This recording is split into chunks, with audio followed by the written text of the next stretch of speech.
My world collapsed. I broke up with Samuel because he was too energetic in bed and didn't know restraint. The next second, my car got rear-ended and I was knocked out, losing my memory. I forgot how Samuel used to exhaust me in bed. I forgot I said I'd rather find a man with ED than be with Samuel again. Later, friends and family came to visit me in the hospital. Samuel was among them. He had just walked into the ward, and I excitedly pinched Annie's hand. Oh no, I genuinely like this one. Welcome to listen to my full sweet love series novel. I'm the blogger and I'm Twilight's novel. Now let's start the main story. I woke up in the hospital, my mind a complete blank. It took me 10 minutes to learn from the woman claiming to be my best friend that I was there due to a car accident. She pointed at herself, looking incredulous. Me, Annie, your best friend. You actually forgot me? I shook my head. Not only did I not remember her, I couldn't even recall my own name. The doctor said it wouldn't affect my health and advised Annie to tell me about my past. Maybe my memory would return someday. Annie was proactive, immediately pulling a stool to sit beside me. You are Emma, your parents are researchers very busy. You probably guessed that since they haven't arrived yet. We've been best friends since school. Oh, and you have a boyfriend, Samuel. I've notified him. Samuel. I silently repeated the name. The result was the same. Not a single memory surfaced. But by evening, this Samuel Annie mentioned still hadn't appeared. What the hell? What's wrong with Samuel? You had a car accident. Okay, it's not super serious, but as your boyfriend, shouldn't he at least come see you? He used to act so in love with you? Even so, without memories, I couldn't judge. My phone was destroyed in the crash, so I couldn't contact Samuel. For several days, Annie took care of me in the hospital. Through her stories, I pieced together bits of my past. I also learned Samuel and I had been together for 3 years. Our relationship was always good. You have no idea, Samuel was like he had some skin hunger syndrome, clinging to you constantly. Almost all our friends have been fed your dog food. Once, you hid at my place for days to avoid him. When Samuel found you, his eyes were red. Probably seeing my low spirits, Annie quickly comforted me. Don't worry, he must be delayed by something. I'll hurry him for you. But when she called Samuel yesterday, I distinctly heard him say on the phone, Emma and I have broken up, her affairs have nothing to do with me. Please tell her not to disturb my life again. Annie probably feared I'd be upset, so she never told me. I didn't know why I broke up with Samuel. Even my closest friend didn't know. But, there are plenty of men. I didn't plan to dwell on it. The day before discharge, relatives and friends agreed to visit. When a group of utterly unfamiliar faces approached, I could only nod and smile. I didn't remember any of them. Then, a strikingly handsome guy appeared at the back of the crowd. Not the kind relying on atmosphere, but one who looked mesmerizing even in a simple white shirt. I excitedly pinched Annie's hand, saying, Oh no, I genuinely like this one. Annie gave me a pained look. I can see you really have amnesia. I blinked blankly. What do you mean? Annie sighed. That's Samuel.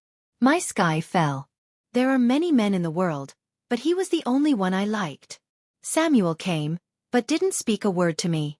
I gritted my teeth, sneaking out to follow him while he was on a call. In the hallway, I faintly heard Samuel say something about it taking too long. Medication could help. As soon as he hung up, I rushed over. Hi, I heard from Annie you're my boyfriend? Samuel stared at me, correcting, Wrong, ex-boyfriend. Ha. I forced a dry laugh. How come? If you're my ex, why visit me in the hospital? Samuel's eyes flashed with sarcasm upon hearing this. Emma, what trick are you trying now?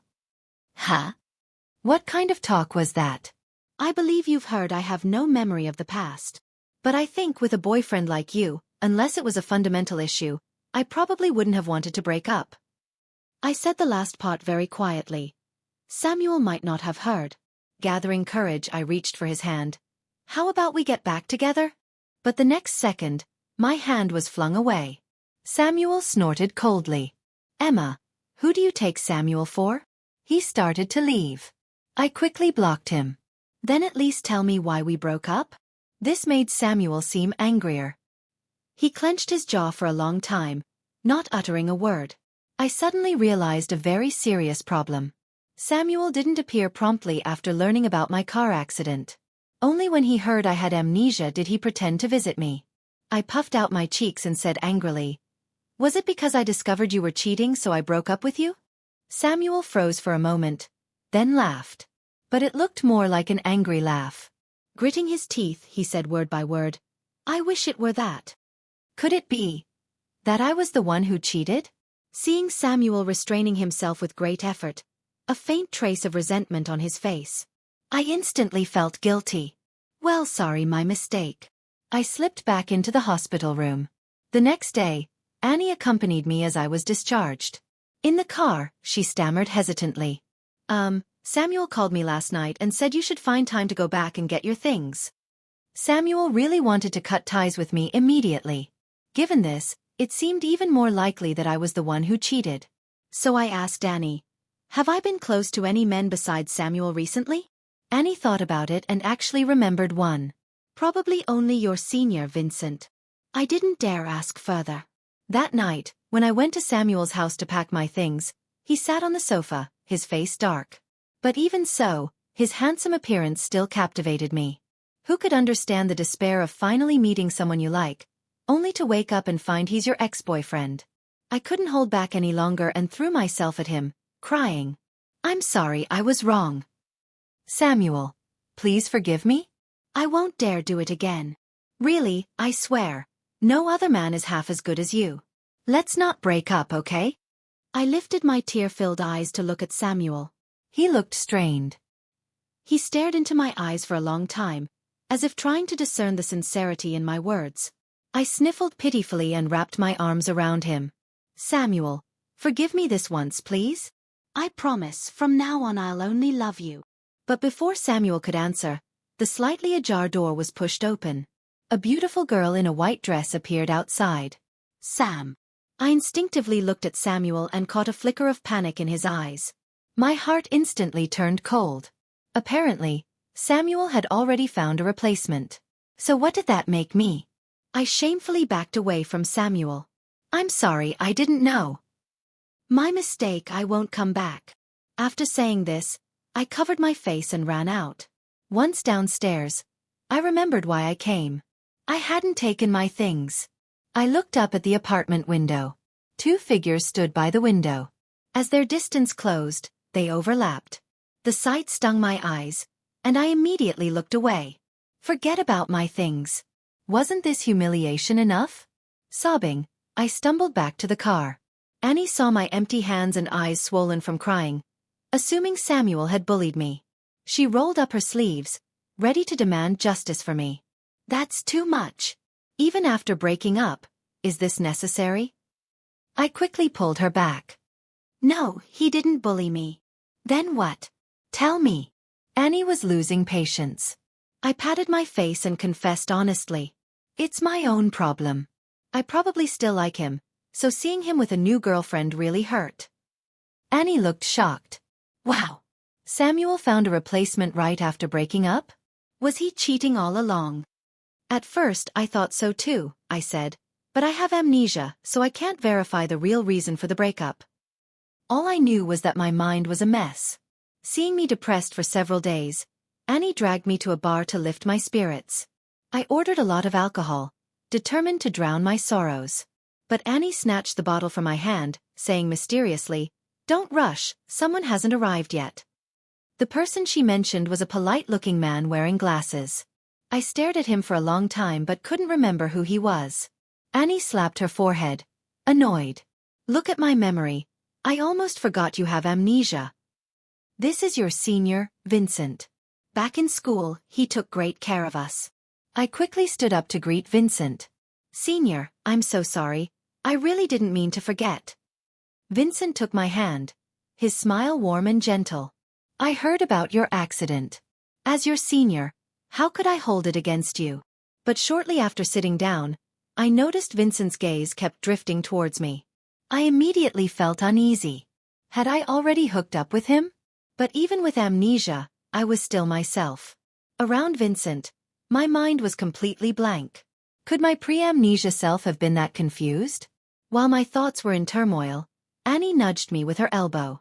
Look who's here. Following her gaze, I saw Samuel and his group walking into the bar. The girl in the white dress was among them. My mood instantly soured. Annie, being my true best friend, understood perfectly. She immediately put on a disdainful expression. Wow, Samuel isn't even pretending anymore? Too much. Bestie, want some revenge? Want to get back at him? I slumped onto the table, dejected. How? He doesn't care about me anymore. You never know until you try, she said, a mischievous glint in her eyes. She pulled Vincent and me towards the dance floor. Vincent seemed to understand Annie's plan and cooperated fully. He stayed close to me, his body pressed against mine, not allowing anyone else near. I tried to escape several times, but Annie held me back. Don't you want to know if Samuel still has feelings for you? If he does, seeing you close to another man will drive him crazy. So I stayed. I endured the discomfort and danced for a while, but Samuel didn't even glance in my direction. A wave of defeat washed over me. At that moment, I clearly realized Samuel truly didn't care anymore. Instantly losing interest, I excused myself to go to the restroom. I turned on the faucet and splashed cold water on my face. Calmer now, I laughed at my own foolish actions. I decided then and there to give up on Samuel. But as I stepped out of the restroom, someone pushed me against the wall. I was about to scream for help when Samuel's voice came from above me. Stay away from Vincent. I looked up. Samuel's face wasn't friendly, and anger simmered in his eyes. What was this about? Ignoring me earlier, now sneaking over to warn me? Afraid his girlfriend would get jealous? Angry, I blurted out without thinking. Why? My senior is gentle, refined, a gentleman everyone praises. I like him. What's it to you? Samuel's gaze lingered on my face for a moment, then he released me. He swiped on his phone screen for a few seconds and handed it to me. Vincent was exposed during university for having a chaotic private life, dating multiple women at once. One girl he exposed got pregnant with his child, and he forced her to drop out. You can look this up online. Ask any former classmate, they wouldn't say the things you just did. How could that be? The content on the phone screen confirmed Samuel's words were true. I bit my lower lip, feeling utterly humiliated. But, desperate to win the argument regardless of the truth, I snapped back. And you? Leaving your girlfriend to find your ex? How are you any different from Vincent? Samuel looked at me as if he didn't know me, unconsciously taking 2 steps back. Emma, I shouldn't have been so kind. My eyes stung, but I remained stubborn. Who asked you to meddle? Keep your kindness to yourself. Since you chose someone else, treat her well. Don't make her sad. Samuel looked at me with profound disappointment. So, you still want to be with Vincent? Whether I do or not, it's none of your business. Sam. While Samuel and I were locked in our standoff, the girl from that night appeared. She walked up to Samuel and considerately handed him a tissue. You seem to have sweat near your eyes. Wipe it. Samuel, taken aback, accepted the tissue. They stood together, looking incredibly well-matched. Looking closely, they even shared some family resemblance. I lowered my head. No wonder Samuel chose her. Her emotional intelligence was something I probably could never achieve. Samuel stopped looking at me, putting his arm around the girl as if to leave. But the girl suddenly walked towards me. In those few short steps, my mind raced through several imagined catfight scenarios. I'd heard many people say some seem nice on the surface but are actually very difficult. Afraid I wouldn't be able to handle her, I clenched my fists, ready to run. Her first words were, I believe we've met a few times, but you don't seem to recognize me? She meant we knew each other before? So they were already acquainted. Samuel really had skills. I replied curtly, sorry, I have prosopagnosia. I don't remember people I rarely see. The girl nodded.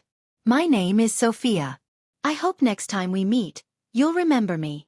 That broke me completely. How could she be so polite? Technically speaking, I was her rival in love. I lost. Utterly defeated. I ran away, feeling utterly embarrassed. Wah! I threw my arms around Annie, crying uncontrollably. She was at a loss. Tell me what happened. Otherwise, I don't know how to comfort you. I didn't speak, just wailed miserably. Something so embarrassing. I absolutely wouldn't say. Annie, out of ideas, suggested Vincent take me home and comfort me. Remembering what had just happened, I firmly refused. Wiping my tears, I pretended to be fine, suddenly feeling much better. Vincent, unfazed, maintained his gentle smile. All right, be careful on your way. Call me when you get home. On the way back, I mentioned what Samuel had said to Annie. Maybe we should keep our distance from Vincent from now on. But Annie patted her chest confidently. It's not like Samuel said. Vincent was framed. The one with the messed up life wasn't him. It was his identical twin brother, Evan. Afraid I wouldn't believe her, Annie called a former classmate right in front of me. Their story matched Annie's exactly. For a moment, I didn't know whom to believe. I asked her another question. Do you know Sophia? Annie thought for a moment. Sophia? Isn't that Samuel's sister? Sister? Yeah, I haven't met her personally, but I remember you mentioning her before, saying she's quite nice. Sophia did seem nice. But I was dumbfounded. Huge misunderstanding. Thinking about all the sarcastic, bitter things I'd said to Samuel, I wished the ground would swallow me. Samuel would never forgive me now. The next day, I went to Samuel's place to apologize. I knocked for what felt like forever before he opened the door. But he stood blocking the doorway. Do you need something? I peeked inside, shifting uncomfortably. I came to see how you are. Samuel met my gaze calmly. You've seen me. Can you leave now?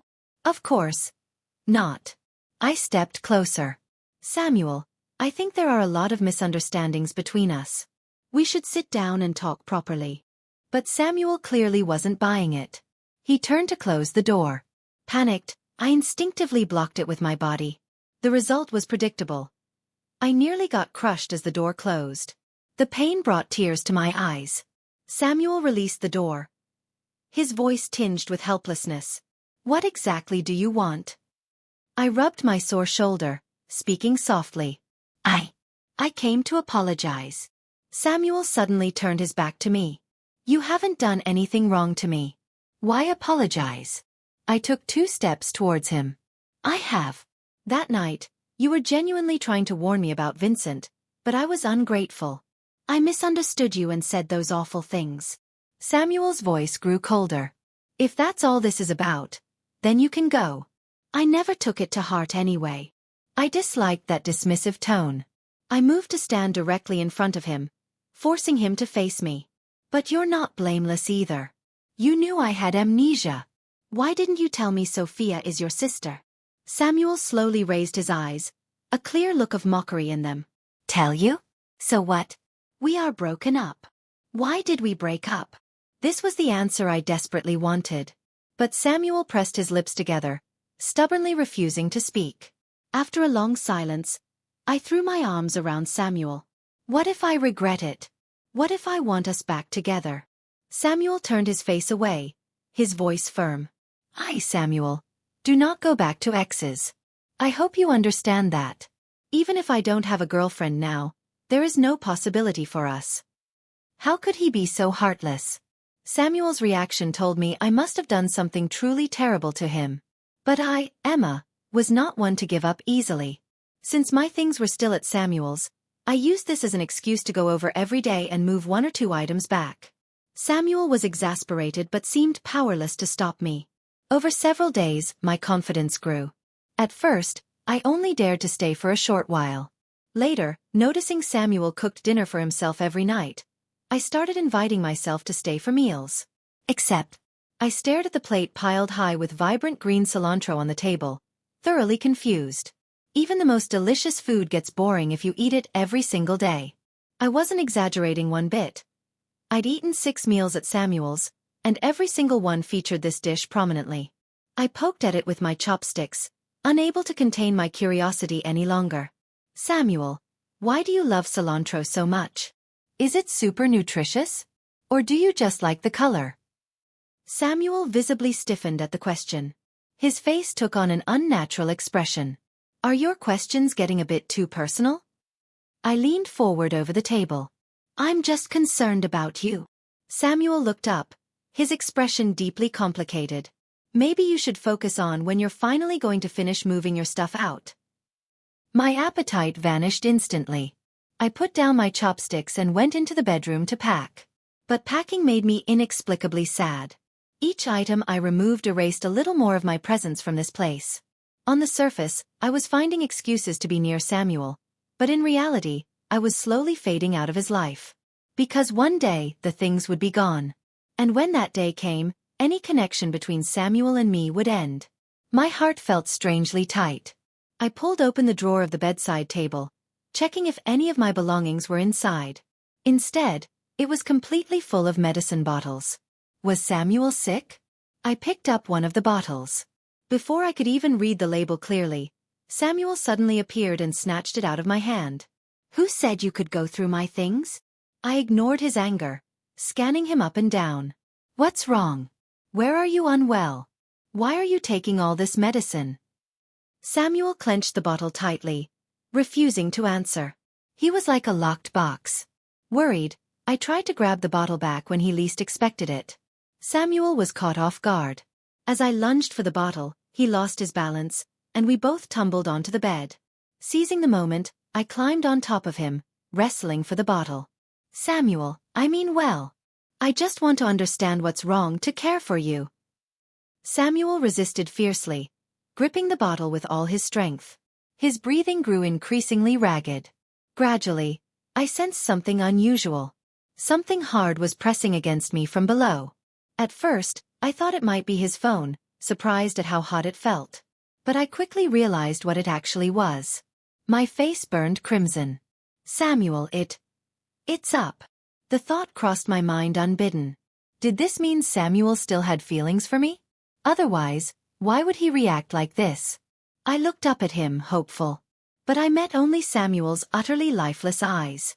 You. What's wrong? I whispered. Samuel shoved me off roughly, hauled me up, and marched me straight towards the front door. With a resounding slam, the door shut firmly in my face. I didn't understand what I'd done wrong, but a sinking feeling told me that Samuel and I were truly over. Dejected, I stepped out of the elevator. I cast one last glance up at the building, steeling myself to leave. A familiar figure suddenly appeared before me. Emma, what are you doing here? It was Vincent. I should be the one asking that. Vincent offered an explanation. A client of mine lives here. I just dropped him off. I nodded, trying to step past him, but he caught my wrist. What's wrong? Are you feeling unwell? Let me drive you home. I shook my head. No need, I'm fine. I'll just grab a taxi. Vincent smiled gently. It's unsafe for a young woman alone this late. Why are you being so distant with your senior all of a sudden? Annie had mentioned Vincent often helped us back in university. Without my memories, I held everyone at arm's length. But this seemed unfair to those who genuinely cared. All right, let's go, senior, I conceded. Vincent reached out and ruffled my hair affectionately. Now that's more like the Emma I remember. I forced a small smile in return. Instantly, a powerful force yanked me away from Vincent. Samuel stood there, having come downstairs without me noticing. He glared at Vincent, his voice icy. Don't touch her. Vincent clenched his fists, meeting Samuel's glare defiantly. Correct me if I'm wrong, but you two have broken up? Samuel's gaze turned dangerous. Even broken up, it's none of your business. You! Vincent spat, his face paling. As the tension crackled between them, I quickly stepped in. Senior, why don't you head off? I just remembered I forgot something upstairs. Vincent seemed unwilling to back down. I'll wait for you. I took a deep breath, injecting a note of pleading into my voice. Senior, please don't make this difficult for me, okay? Vincent hesitated for a long moment, then finally nodded stiffly. Fine. For you, Emma. Over the next few interactions, I found Vincent seemed perfectly decent, nothing like Samuel's accusations. Perhaps Samuel had been mistaken, or I had misjudged Vincent before. But Samuel clearly didn't share this view. You know exactly what he's capable of. Why did you get into his car? I held Samuel's gaze steadily. Samuel, Are you worried about me? Samuel looked away, refusing to answer. Hiding my hurt, I explained. Vincent was framed. The person who did all those things was his identical twin brother, Evan. Samuel let out a short, scornful laugh. If you want to defend someone, you'll find 100 excuses. There was no point in arguing further. After that, I stopped going back to Samuel's place. Only a few insignificant items remained. I texted Samuel, asking him to just throw them away. Life seemed to settle into a new, quiet rhythm. I worked during the day, and occasionally met Annie for dinner in the evenings. Sadly, my memories still hadn't returned. Samuel never replied to my text, seemingly vanishing completely from my world. Vincent occasionally reached out, but our conversations were painfully superficial. Him, busy? Me, no.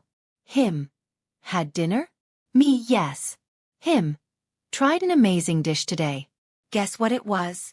Me, can't guess. I was a conversation killer. Vincent, however, persisted. Then, one day, he invited me to accompany him to a formal banquet.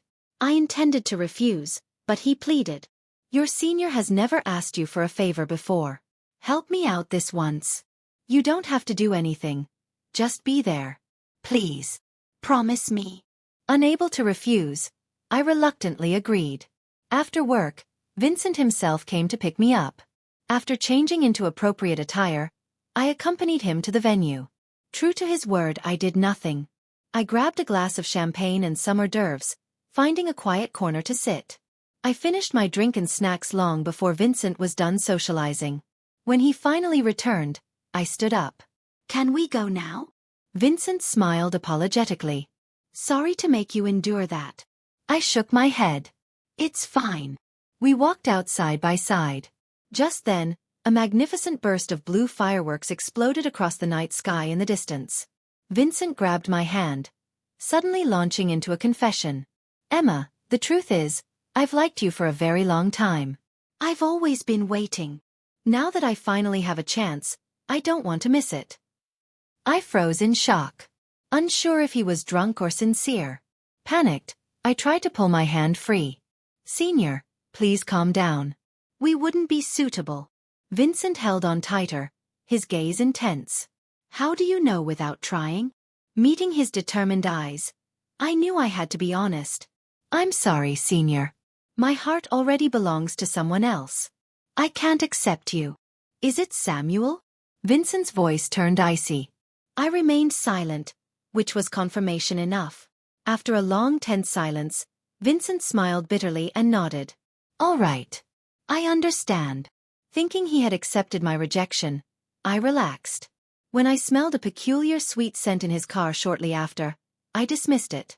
But as my body began to react strangely, a growing heat and a disturbing fogginess in my mind, I realized the scent must have been drugged. I fought to hide my panic, engaging Vincent in casual conversation to lull him into a false sense of security, while secretly activating the location sharing feature on my phone and sending it to Annie. The car sped through the streets. Jumping out was impossible. My thoughts grew increasingly muddled. I was losing the ability to save myself. I felt myself being lifted from the car seat. Emma, you can only be mine, Vincent murmured.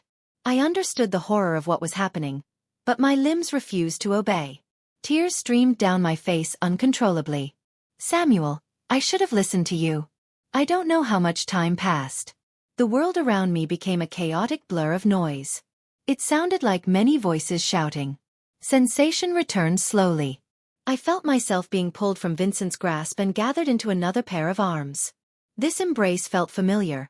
The scent was one I recognized deeply, though I couldn't place it immediately. Desperate to wake up fully, I struggled, which only made my tears flow harder. Then, a soft pressure touched the corner of my eye. Gentle like a kiss. My eyelids fluttered weakly. I forced them open with immense effort. Somehow, Vincent's face had transformed into Samuel's. I gave a weak, self-mocking laugh. Hallucinations. The drug must be causing hallucinations. But then I clearly heard Annie's voice nearby. Samuel, you go help Emma. I'll follow the police to the station. Help me? Police? They came? I shook my heavy head, struggling to open my eyes wider. The face above me resolved into focus. It was Samuel holding me. My heart swelled with a confusing mix of relief, shame, and overwhelming emotion. Samuel. You came to save me? I whispered, my voice thick with tears and the lingering drug. His arms tightened around me almost painfully. Emma, it's me. Samuel's voice was rough with emotion, trembling slightly. I'm here. I pressed my face against his solid chest, the sobs racking my body uncontrollably. So, you still care? You still want me? Samuel's voice shook, raw with vulnerability I'd never heard before. Yes. I admit it. Samuel still loves Emma. I let my damn pride get in the way. I let you walk into danger because I was too stubborn to protect you properly. Emma, I'm so sorry. I failed you. I buried my face deeper, the fabric of his shirt muffling my words. But I don't want apologies. Realizing it truly was Samuel, the last shred of my restraint dissolved. I looped my arms around his neck, pulling his face down towards mine, my lips finding his in a desperate, clumsy kiss. Samuel. I want you. Please. My fingers fumbled frantically with the buttons of his shirt. But they were stubborn, slippery under my trembling hands. Panic made it impossible. I broke the kiss, gasping, tears mixing with frustration. Samuel, help me. Please. I feel awful wrong. I clung to him, refusing to let go, my body burning and desperate for relief only he could give. Samuel seemed to be holding on to the last threads of his own control, a vein pulsing in his temple.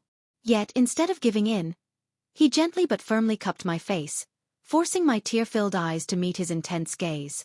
Emma, look at me. Really look. Who am I? My thoughts were a thick, syrupy haze. I couldn't think straight. Hubby, I breathed out, the word escaping on instinct, a deep-seated memory surfacing through the fog. Samuel's pupils dilated, a wave of profound emotion washing over his face. He looked stunned, moved. Again, he commanded, his voice hoarse. Say my name. Samuel, I answered immediately, the name tasting right. Right now, nothing else mattered. I needed him. Samuel searched my eyes, a final desperate question hanging in the air. Are you sure? Truly sure? If this happens, there's no going back. No regrets. It was absurd. As if we hadn't done this countless times before. Driven by a primal need, I grabbed his hand and pressed it firmly against my burning skin, over my frantic heartbeat. Absolutely. No regrets, I gasped, my voice thick with need and certainty. Samuel's face lit up with a rediscovered smile. Immediately after, a scorching kiss descended upon me. I closed my eyes, surrendering to the bliss of drowning with the one I loved. In the middle of the night, half asleep, I felt the bed still rocking. The drug's effects had long worn off, yet Samuel maintained his tireless rhythm. Sensing my wakefulness, he stammered an apology. I'm sorry, I'll try to finish faster. I patted his shoulder reassuringly. It's fine. You helped me. It's only fair I help you. Samuel's version of fast lasted until 4 a.m. A sudden realization struck me. Was Samuel unusually potent? Could those pills he took be responsible? Had he planned all along how to satisfy me? A night of abandon left me aching everywhere the next day. Samuel avoided my eyes from the moment I woke. Rubbing my sore back, I suggested gently, maybe stop taking those pills? Samuel, who was massaging my legs, looked up, eyes shining. Truly. I nodded firmly. Yes. You're excellent. I'm very satisfied. At my words, Samuel's eyes instantly reddened. He abruptly excused himself to the bathroom before I could notice. Since when did simple praise affect him so deeply? Annie was already waiting downstairs. She rushed toward me the instant she saw me. Emma, I'm so sorry. I foolishly believed Vincent's lies and nearly got you hurt. Hit me. I don't deserve to be your friend. I'm an idiot. Annie sobbed uncontrollably. I quickly reassured her. But you saved me. You were amazing. It wasn't her fault. I'd let my guard down. Even amnesiac, an inner voice guided me about who to trust. Like Vincent, I'd instinctively kept my distance. Yet his vile tactics surpassed expectations. Like Annie, I'd always felt an inexplicable trust. Early after the accident, she'd shared our past, including our safety protocol. Share location if endangered. And it worked perfectly. Upon receiving my shared location, Annie immediately sensed danger. She called the police and contacted Samuel instantly. They intercepted Vincent at the hotel entrance. He was carrying me, moments from committing his crime. Many others had been deceived by him too. The twin brother was pure fabrication, a lie crafted to clear his name. Police investigations revealed numerous victims of Vincent's drug-facilitated assaults. Some he silenced with threats, others with bribes. Most victims stayed silent after the attacks. Without Annie and Samuel's swift action, I would have been next. Vincent, the perfect gentleman facade masking a predator. I'd ensure his victims' testimonies put him behind bars for life. Samuel and I officially reunited. He personally moved my belongings back and meticulously unpacked. Happily, I draped my arms over his shoulders. "Promise you won't make me move out again." Samuel agreed, though a flicker of worry crossed his eyes. "If your memories return someday, will you remember saying this?" "Of course," I replied naturally. "It's still me saying it." Samuel fell silent. Though I was home, Samuel still refused to share a bedroom. When asked, he'd only say, "You'll understand when your memory returns." My curiosity about our past intensified. I dragged Annie skydiving, skiing, and bungee jumping, hoping extreme thrills might spark recall. None worked. Hearing South Mountain's bodhisattva was potent, I went to pray. I drank consecrated tea for days. Still nothing. Just as I gave up, fate intervened. Samuel kept me at arm's length. No kisses, hugs, or touches. Fearing our connection fading, I sneaked into his room while he slept and kissed his handsome face. Startled awake, Samuel reflexively swung his arm. His fist connected, sending me reeling into the wall headfirst. Excruciating pain exploded, followed by a floodgate of returning memories. I remembered meeting Samuel at a party. I pursued him first. I adored everything about him. Except the bedroom. As the saying goes, feast or famine. Samuel was unnaturally gifted. Early on, he exploited my affection, showing zero restraint. Once started, he seemed endless. He often left me utterly drained. Worst instances left me unable to walk. Resentment quietly built. Too embarrassed to discuss it, I stayed silent. After multiple late work nights ended in pre-dawn sessions, I snapped. "Samuel, I can't take it. I'm exhausted from work. Then you exhaust me more. I'm human, not your toy. Do you even respect me?" Eyes red, Samuel pleaded. "I'll change. I'll take medication. Please don't leave." But I only craved escape. "Forget it. We're incompatible.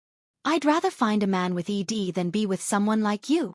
Soon after that breakup, the car crash happened, erasing everything. Leaning against the wall, I processed the flood of returning memories. My past words were undeniably harsh. From Samuel's view, he must have felt trapped too. His physiology wasn't his fault, yet I blamed him.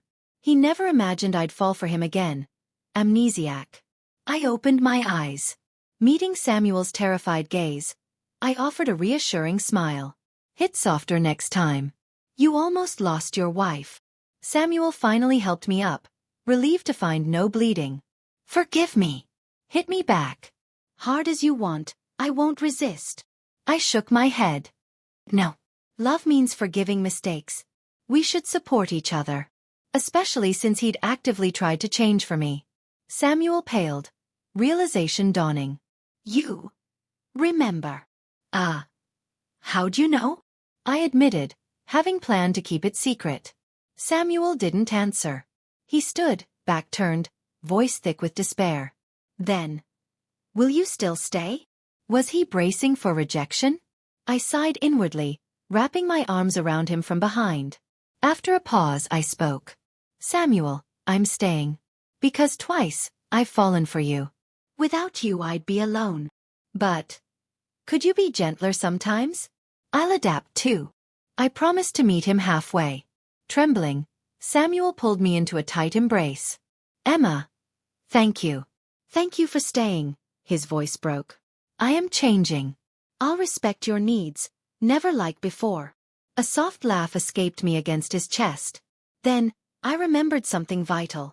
Samuel, really stop those pills. Medicine has side effects, I insisted, fearing future impotence when we'd need him most. Normally, men like Samuel only improve with age. I'd found treasure without realizing it. I gathered all his pills and threw them away. Truth confirmed.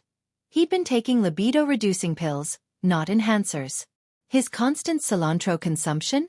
Another misguided attempt. Some wrongly call it a libido suppressant. Samuel must have felt deeply misunderstood. How bewildering, being dumped for excessive prowess. Guilt washed over me. I cleared the fridge of cilantro too.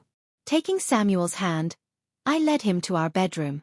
I shut the door firmly and drew the curtains. Samuel watched me, tense.